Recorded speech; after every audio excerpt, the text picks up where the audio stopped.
At my brother's birthday party, the night did not begin with celebration. It began with the taste of fear hidden under forced smiles and cheap champagne. The house was packed with relatives, neighbors, and a few of his work buddies who laughed too loudly at his every joke. Balloons pressed against the ceiling, the table was heavy with food, and a cake larger than my torso sat proudly in the center, with 34 candles waiting to be lit. It looked like joy, but I had learned long ago that looks meant nothing in my family. My mother Diane fluttered around in pearls, pretending everything was perfect, while my stepfather Carl nursed a beer in the corner as if his silence was some form of contribution. Marcus, my brother, the guest of honor, strutted through the room with a beer in one hand and Heather, his wife, trailing behind him with their little girl Emma clinging to her leg. He was already half drunk, his voice booming over the music, his laugh like a weapon cutting through small talk. Every time he raised his arm, people flinched before they laughed again, pretending they had not felt the same chill I felt. When he spotted me sitting near the back, holding a small gift bag, he smirked like a predator sighting prey. He swaggered over, reeking of alcohol, and announced to everyone, "Look who finally showed up, the family's black sheep, the drama queen herself, Olivia." Laughter rippled across the room, nervous but complicit. I stood and handed him the bag. Steady hands, steady eyes. Inside was a simple framed picture of him and Emma from a happier day at the park. It was not extravagant, it was not expensive, but it was genuine. He ripped the paper with exaggerated disdain and held up the frame for the crowd to see. "Really," he barked a picture. "Is this your big contribution?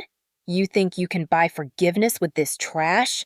The laughter turned crueler, this time louder, emboldened by his sneer. I did not move, did not answer. My silence was the one weapon he never understood. The more I stayed still, the more it enraged him. He leaned closer, his face inches from mine, the veins in his neck bulging, his voice dropping low enough for only those nearest to hear. "You should not even be here. You never belonged. You are nothing." I felt the words slide across my skin like knives, but I did not blink. I stared back at him, calm, unmoving. That was when the tension snapped. In one swift movement, he swung his fist, and it connected with my face so hard the world blurred. Pain exploded across my jaw, and I stumbled back, my knees hitting the chair behind me. The room froze. The music cut off, though no one touched the stereo. Conversations died mid-sentence. The only sound left was the ringing in my ears and the slow drip of blood at the corner of my mouth. For a moment, I thought someone might scream or rush to help, but no one moved. Not one person. My mother gasped, then immediately composed herself as if a bruise on her daughter's face was an inconvenience, not a crime. My stepfather sipped his beer. A few guests looked away, pretending to check their phones. Marcus stood above me, chest-heaving hand, still clenched eyes wild, like he had been waiting years for this punch to land. He expected me to cry, to shout, to break. I did not. I wiped the blood from my lip and straightened my silence sharper than any curse. The humiliation was supposed to crush me, but instead it crushed the room. They stared not at the violence but at me, the girl they had always called troublemaker, as if somehow I had caused the blow by existing. That was the rhythm of my family. The abuser raged, the victim endured, and everyone else pretended nothing happened. Yet in that frozen second, I knew something different was coming. Marcus thought he had won with that punch, but he had only opened the door to everything he had spent his life hiding. And I was no longer the sister who swallowed silence. Tonight was going to burn. The silence that followed the punch was worse than the pain itself, because silence had always been the weapon my family chose. I stood there with blood sliding down the side of my mouth, while the crowd of relatives and neighbors shifted uneasily, pretending the sight of Marcus's fist slamming into my face was something that could be ignored. My mother Diane was the first to speak, her voice sharp like a whip cracking through the tension. "Stop provoking your brother, Olivia!" she snapped, as if I had somehow conjured the violence by breathing the same air. "You always ruin family moments." I stared at her, tasting iron on my tongue, realizing she would rather accuse me than admit the son she worshipped was dangerous. Carl, my stepfather, finally lifted his beer and muttered without looking at me, "It's just Marcus being—" "Marcus, don't exaggerate." The words slithered through the room, giving everyone else permission to pretend nothing had happened. A few guests chuckled nervously. Someone turned the music back on too loudly, and voices rose again in forced cheer, like plaster covering cracks in the wall. I saw Heather, my sister-in-law, clutch Emma tighter, pulling the child against her hip while keeping her eyes glued to the floor. Her silence screamed, but she did not dare to lift her head. Marcus grinned like a king whose violence had just been crowned normal by his court. He raised his glass high and barked, "To family, the only people who can take a hit and still stay loyal." Laughter followed hollow and cruel, echoing off the walls while my cheek throbbed. I did not move. I did not speak. My stillness infuriated him more than any insult could. He leaned closer again, his breath hot with alcohol. "Sit down, Olivia," he ordered. "This is my day, not your stage. You come in here with your sad little gift trying to embarrass me in front of my friends. You don't belong." His words cut deeper than the punch because they carried years of history, the rhythm of every family gathering where I had been cast as the problem. When I was 10 and he shoved me down the stairs, Diane told the neighbors I was clumsy. When I was 16 and he broke a lamp hurling it at me, Carl told guests I had been too dramatic. Tonight was no different. My mother turned toward the room and said firmly, "She always exaggerates. Marcus has a temper, but she knows how to push him." People nodded, relieved to be told what to believe, relieved to be excused from the burden of recognizing cruelty. The cake sat on the table, untouched candles waiting to be lit, its sugary sweetness mocking the bitter truth. I pressed my tongue against the swelling inside my cheek and tasted more blood, more silence, more denial. Every second that ticked by proved what I had always known: in this family pain was entertainment, and loyalty meant never naming the abuse. Marcus slammed his fist against the table, making glasses jump. "Enough! This is my birthday, and no one is going to ruin it." He glared at me, daring me to sit down or walk out. His voice carried the weight of a lifetime of unchecked rage, the kind that grew fat on complicity. And yet behind his bravado, I saw a flicker, a shadow of fear, because deep down, he knew the silence was about to end. I lifted my chin and met his eyes. My refusal to cower unsettled him more than his violence unsettled me. Around us, the room fidgeted with paper plates and napkins, trying to reset the illusion of celebration, but the air was cracked and brittle, ready to shatter. The chorus of gaslighting was loud enough to drown the truth, but truth was already marching toward the door, and Marcus had no idea how close it was. The illusion of celebration shattered with the sound of the front door creaking open and the sharp click of boots on tile. The laughter that had been forced back into the room faltered and then died altogether. All heads turned as Sheriff Daniels stepped inside, flanked by 2 deputies. His uniform pressed his expression carved from stone. The air thickened with panic because this was not a neighbor stopping by to borrow sugar. This was authority undeniable and uninvited. Marcus froze mid-rant. His drink still raised his face pale beneath the flush of alcohol. Sheriff Daniels scanned the room and his gaze landed on Marcus like a spotlight. "Marcus Johnson," the sheriff said, his voice calm and steady. "We need to talk. Now." A ripple went through the crowd chairs, scraping the floor as people shifted uneasily. Marcus laughed, the kind of laugh that carries desperation beneath its edge. "Sheriff, what a surprise," he slurred. "This is a private party, just family, nothing here that concerns you." The sheriff's eyes did not waver.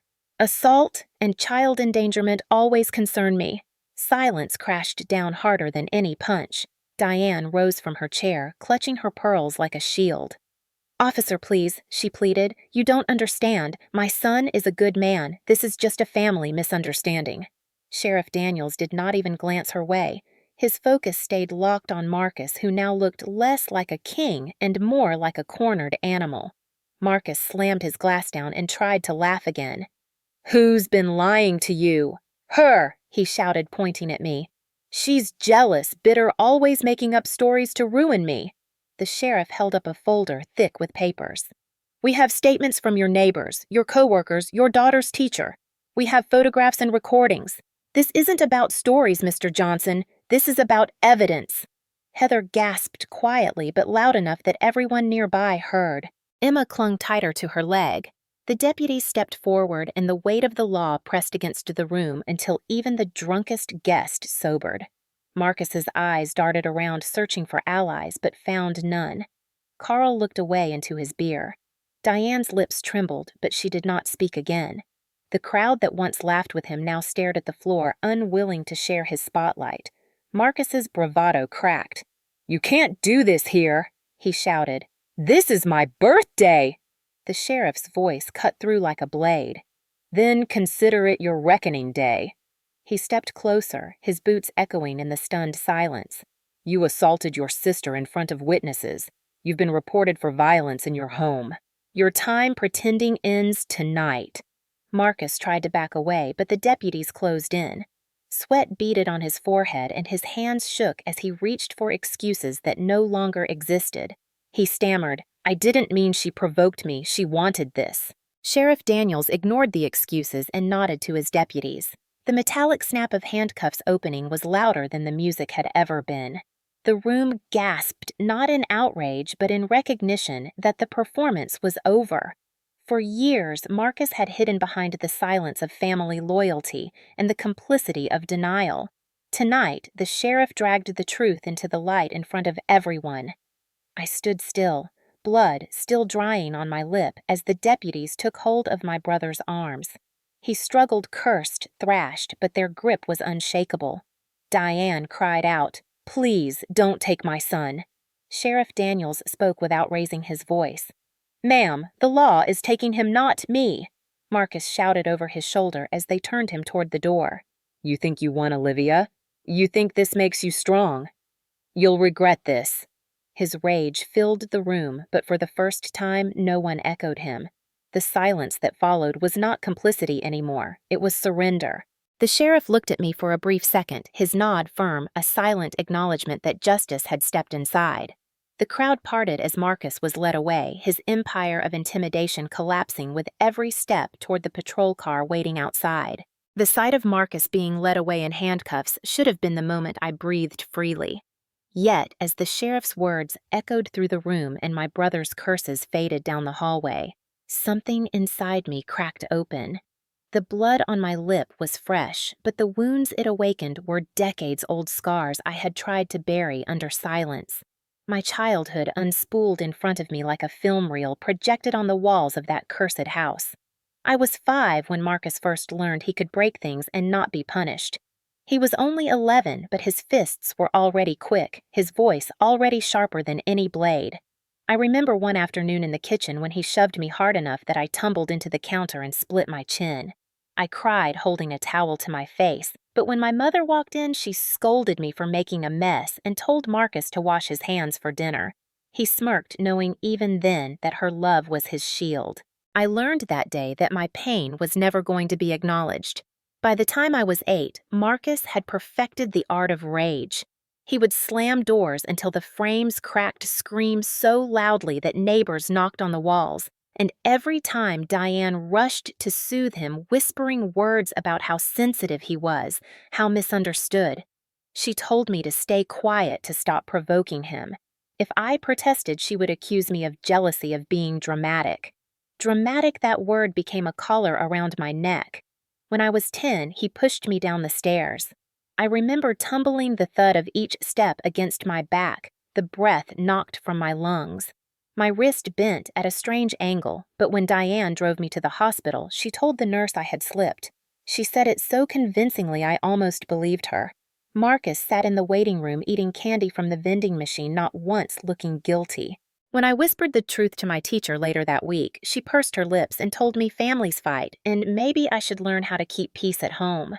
That was the first time I understood how silence grows, not just in houses, but in classrooms, in offices, in every space where people choose comfort over confrontation. By 13, I knew how to hide bruises with long sleeves, how to say I had fallen when my ribs ached too much to breathe. Marcus, meanwhile, grew stronger, his reputation as the charming troublemaker winning him friends while I was painted as the difficult sister.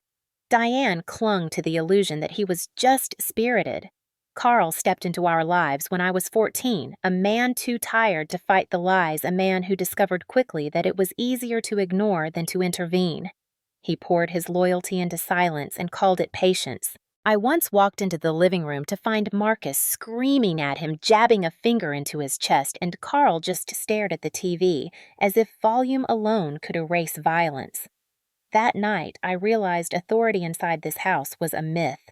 Marcus reigned unchecked. At 16, the violence turned crueler. Marcus threw a glass at me when I refused to lend him money. It shattered against my shoulder, leaving cuts that I cleaned in the bathroom sink before anyone could see. Diane came home later, noticed the broken shards on the floor, and sighed about how careless I was. I wanted to scream then, to beg her to open her eyes, but her denial was armor too thick to pierce.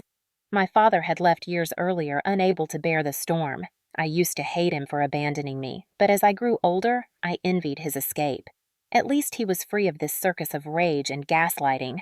By 18, I knew freedom could only be found by leaving, so I packed a bag and vanished across state lines. I built a small life in a quiet apartment where silence finally meant peace instead of fear. But even then, I wasn't free. Phone calls from Diane dragged me back into orbit. Holidays meant accusations if I stayed away. She would call me selfish, ungrateful, abandoning family. Every guilt-laden word tightened the leash around my neck. I tried to comply, sending cards, making polite calls, but every interaction reopened the wounds I had stitched shut. I thought distance was survival, but survival isn't living. It is merely holding your breath. The cycle pulled me back when Heather entered the family. At first, I pitied her watching from afar as she married Marcus. She looked fragile, hopeful, like she believed love could soften him. I recognized that hope because I had carried it myself once, the desperate fantasy that maybe someone's patience could rewrite a lifetime of rage. It didn't take long for reality to show itself. Whispered calls, stories of arguments that shook the walls the way her laughter grew rarer each year. Then Emma was born, a child with eyes too wide, always scanning the room for danger. The first time I visited, I saw her flinch when Marcus raised his voice at the TV. That flinch was a mirror of my own childhood, and it froze me. I couldn't stop thinking about it. I remembered myself at her age, hiding behind curtains, while Marcus smashed plates, while Diane whispered excuses. Emma was inheriting the same scars, and no one around her would name them. The moment that sealed everything came 6 months ago. I received a call from an old high school friend who now taught at Emma's preschool. She said Emma had shown up withdrawn with a bruise on her arm shaped unmistakably like a thumbprint. When asked, Emma said she had fallen, but her eyes told a different story. My friend remembered me, remembered whispers of what I endured, and she asked cautiously, "Is history repeating?" That question broke whatever dam I had built inside myself. I drove 3 hours to Marcus's house and parked down the street. Through the window, I saw Emma curled up on the couch, her knees drawn to her chest, while Marcus paced with a phone in one hand, shouting into the void. Heather stood nearby, her face blank, her spirit eroded. I recognized that look too, the resignation of someone who had learned that resistance meant survival was harder. I started documenting. Photos of bruises, timestamps of screaming audio recorded from outside the door. It felt like betrayal to spy on my own blood. But every image, every sound was proof that silence was lethal. For months, I collected evidence, my heart breaking each time. I doubted myself 1,000 times. Maybe it wasn't enough. Maybe no one would believe me. But then one night, I overheard Emma ask Heather why Auntie Olivia didn't live with them, and Heather, her voice trembling, said, "Because she lies. If you lie like her, you'll be alone too." That crushed me because it was the same weapon Diane had used on me as a child. The legacy of silence and blame was being handed down like a family heirloom. I could not allow Emma to inherit it. So I filed a report. It took me 4 hours to write every detail, to attach every photo, to expose wounds I had carried for decades. I cried once, not for Marcus and not for Diane, but for the girl I used to be, the child who never had someone do this for her. Filing that report did not feel like betrayal. It felt like breath, like finally exhaling after years underwater.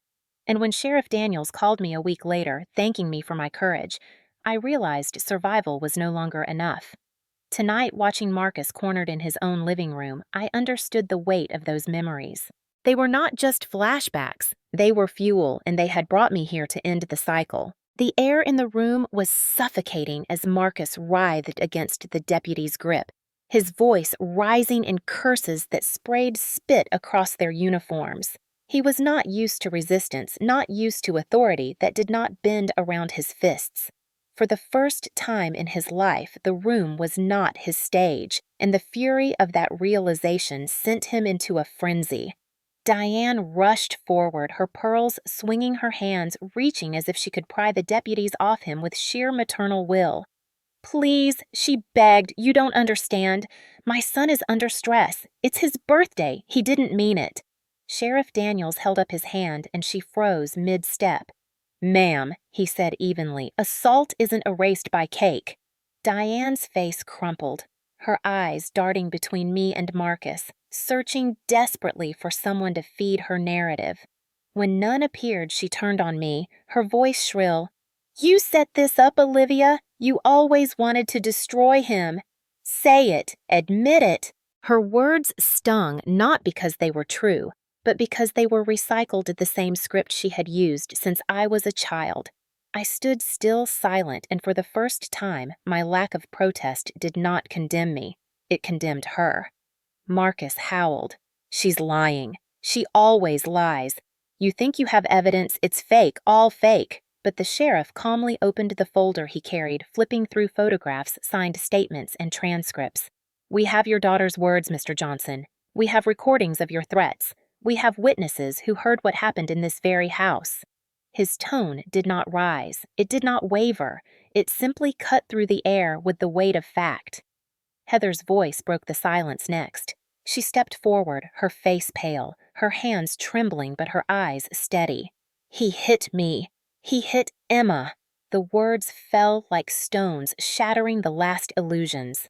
Gasps rippled across the crowd, neighbors exchanging looks, relatives covering their mouths. Heather had been the silent ghost trailing behind Marcus for years, and her voice now was a revelation. Marcus twisted violently, his face contorted. "Liar," he spat. "You're pathetic, you need me." Heather shook her head, tears streaming down her cheeks. "No," she said. "Emma needs safety, and I failed her by staying quiet." The room shifted. I felt it, the collective breath of people who could no longer pretend. Carl finally set down his beer, his voice low and heavy. "I saw it," he admitted. "I saw him hurt them." The confession stunned Diane, who whirled on her husband with disbelief. "How could you say that? How could you betray him?" But Carl did not meet her eyes. He only stared at the floor, the shame of years of silence finally breaking his back. Marcus's rage grew monstrous. "You're all against me!" He bellowed, his body thrashing like a wild animal. "I'm the man of this family. Without me, you're nothing." Sheriff Daniels nodded to his deputies, who tightened their grip. "Not tonight," he said.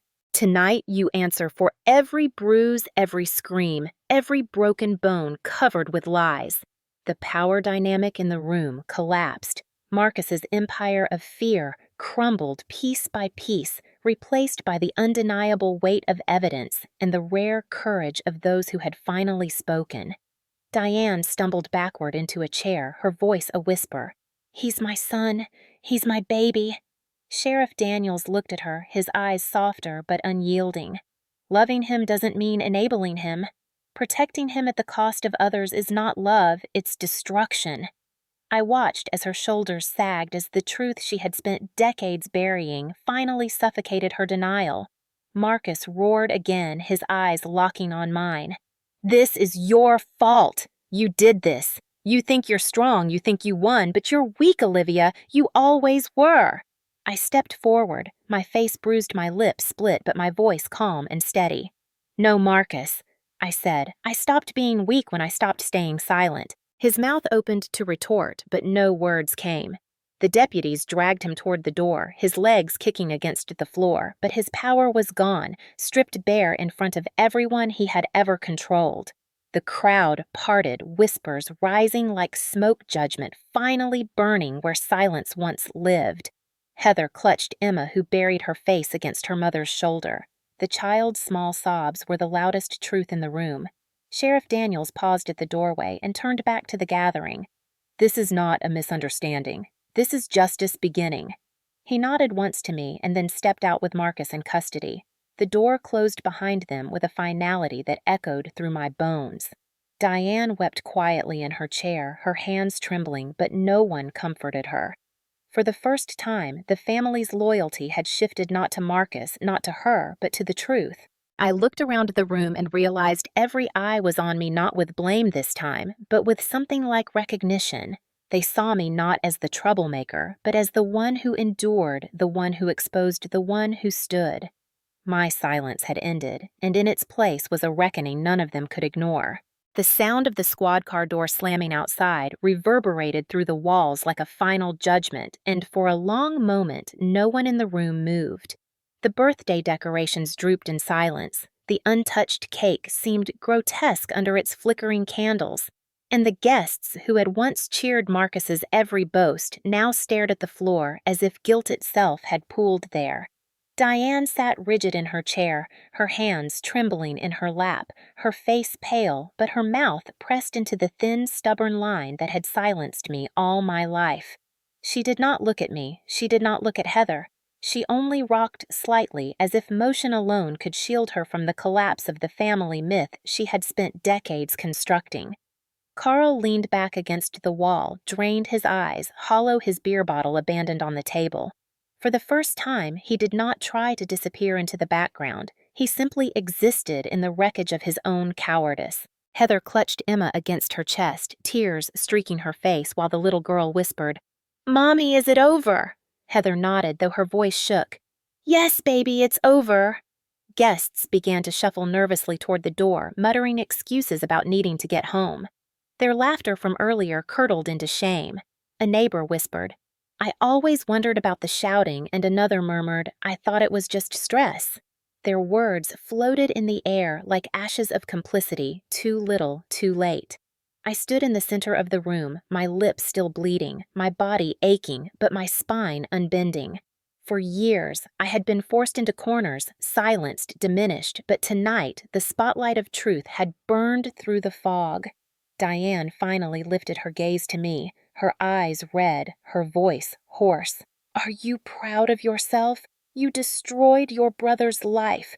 You destroyed this family." Her words came out like venom, but they no longer pierced me. I met her stare and answered evenly, "I didn't destroy anything. He did. You just helped him hide it." The room held its breath, and in that pause, something shifted. An older aunt, usually silent at gatherings, spoke softly. "Olivia is right. We all knew something was wrong. We just chose not to see it." Diane's face contorted as if the betrayal of truth was worse than Marcus's fists. But no one rushed to defend her this time. The silence she had once commanded had turned against her. Heather stepped forward, still holding Emma, her voice trembling but clear. "Thank you," she said to me. "You did what I couldn't. You gave us a chance." Emma peeked over her mother's shoulder, her eyes wide, and whispered, "Thank you, Auntie."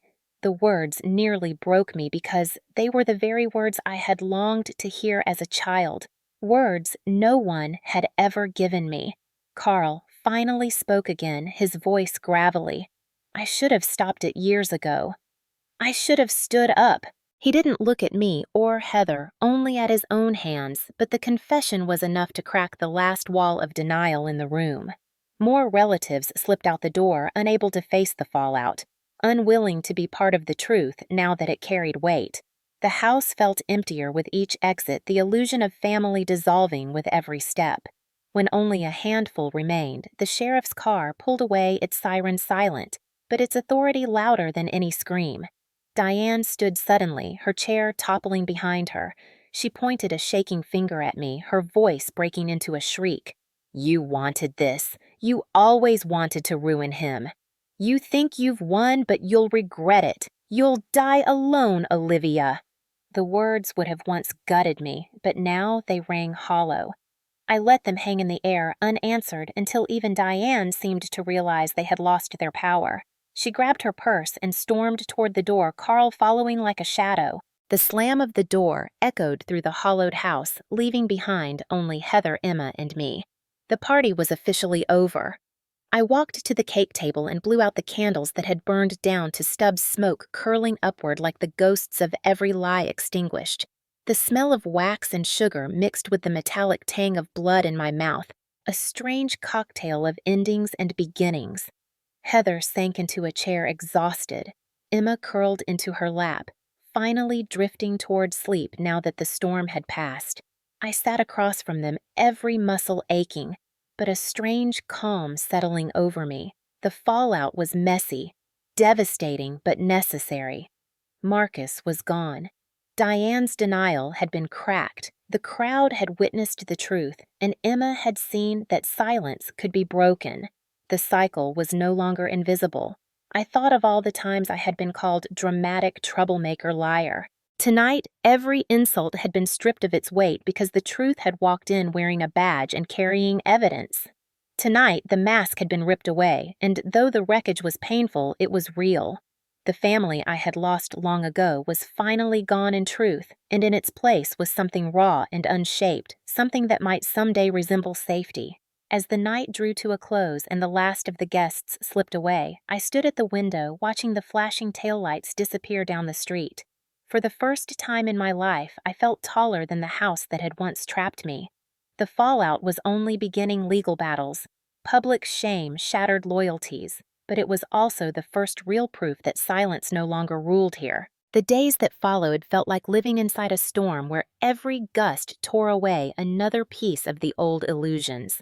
Marcus spent the night in county jail, and by morning his mugshot was plastered across local news sites, the caption "Blunt local man arrested for domestic violence and assault at family gathering."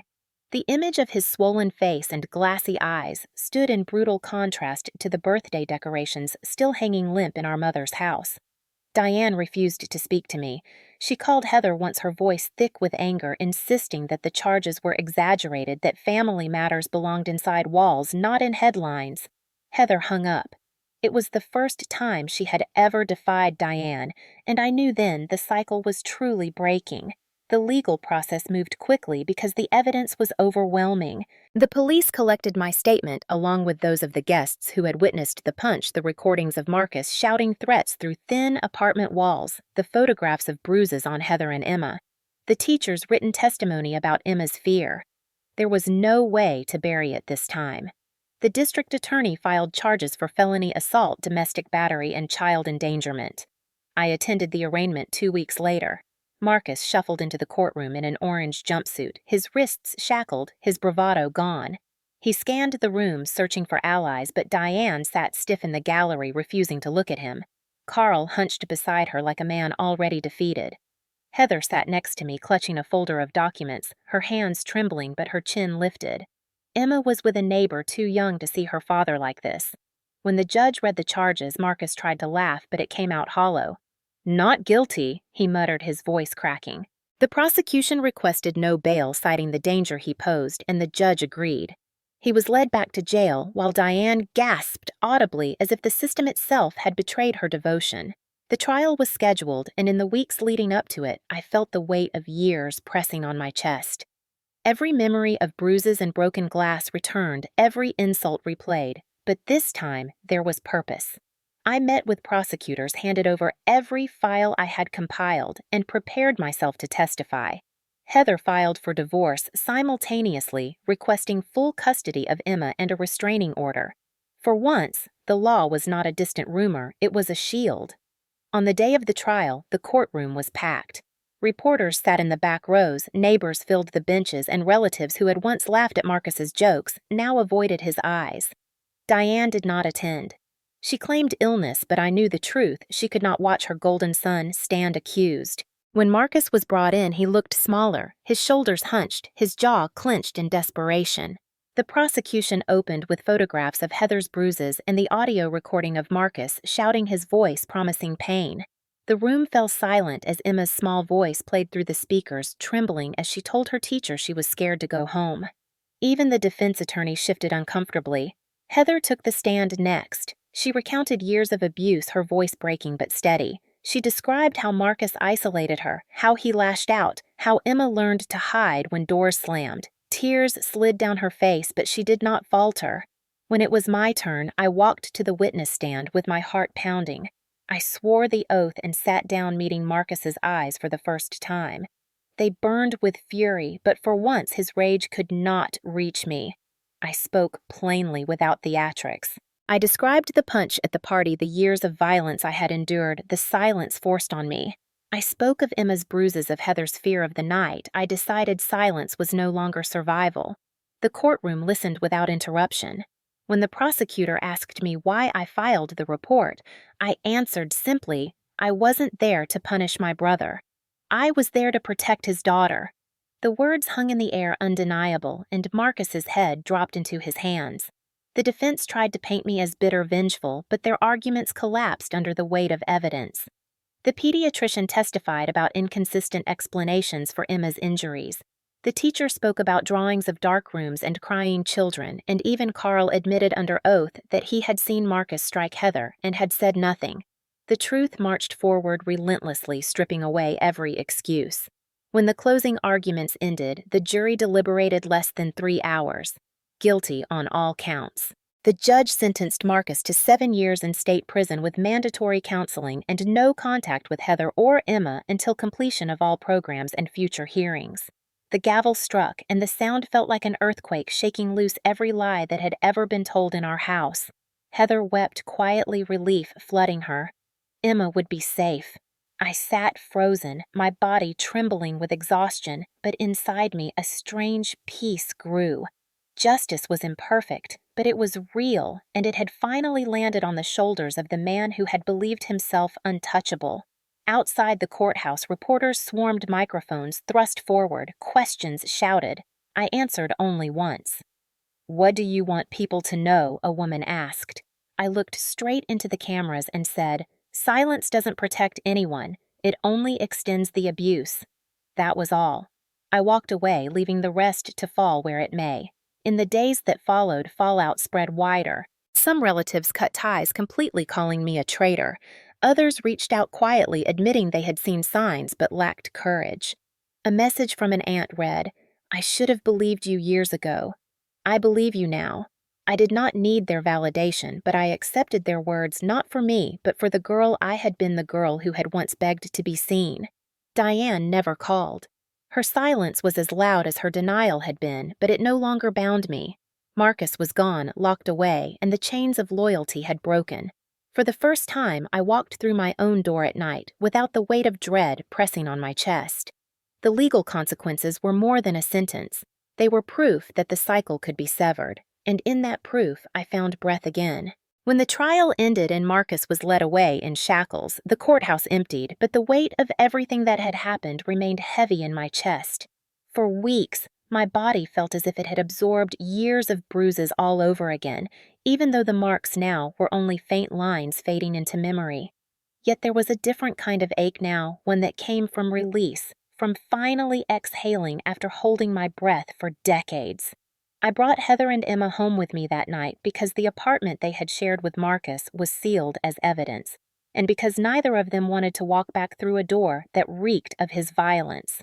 My small apartment was suddenly filled with sounds I had once believed were luxuries reserved for other people.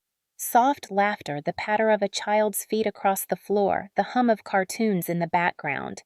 Emma unpacked her backpack on my couch, pulling out a stuffed rabbit with one ear torn. She hugged it close and whispered, "He can't find me here, right?" I knelt down and answered, "No, sweetheart, he can't. You are safe."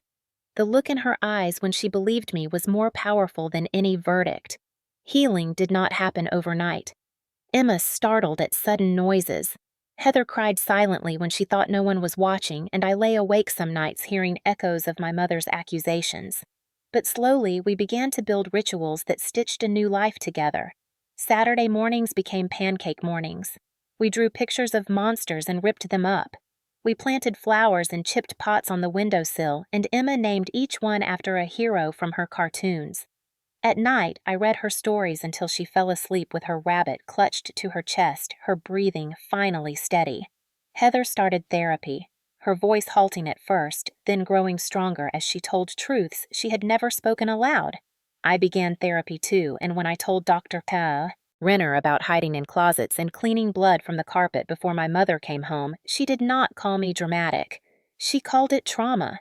The word itself felt like medicine, a recognition I had been denied for so long.